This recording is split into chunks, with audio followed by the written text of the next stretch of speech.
Dit is onze brouwerij. Ik doe dit samen met mijn vrouw. Het eerste jaar brouwden we 20.000 liter. Nou, dit jaar gaan we 200.000 liter brouwen. Wij brouwen voor andere mensen, bier voor hotels, cafés, restaurants en vooral ook voor huurbrouwers. Een onderneming draaien betekent in eerste instantie zorgen dat je gezond onderneemt.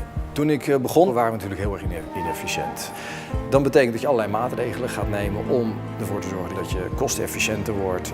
En wat blijkt, een heleboel maatregelen bleken ook nog duurzame maatregelen te zijn.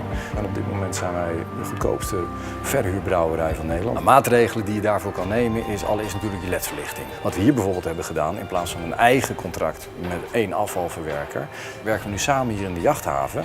Onze stoom waarop wij brouwen maken we dus niet met elektra of maken we niet met gas, maar maken we met biomassa. Als wij het hebben over onze afvalstromen, de bierborstel, die drogen we, maken we tot pellets, dat is weer onze brandstof. De zaagselafval van onze buurman gebruiken wij weer om pellets te maken, via onze brandstof. Koelwater winnen we terug en warmen we weer door en wordt weer ons proceswater. Hier bijvoorbeeld maken wij per tank een computer zelf gemaakt van losse onderdelen. Dus zo zie je iedere keer bespaar je, als je alles wat je binnen 3 jaar terugverdient, dat is toch een no-brainer. 5 jaar. Dat is ook prima.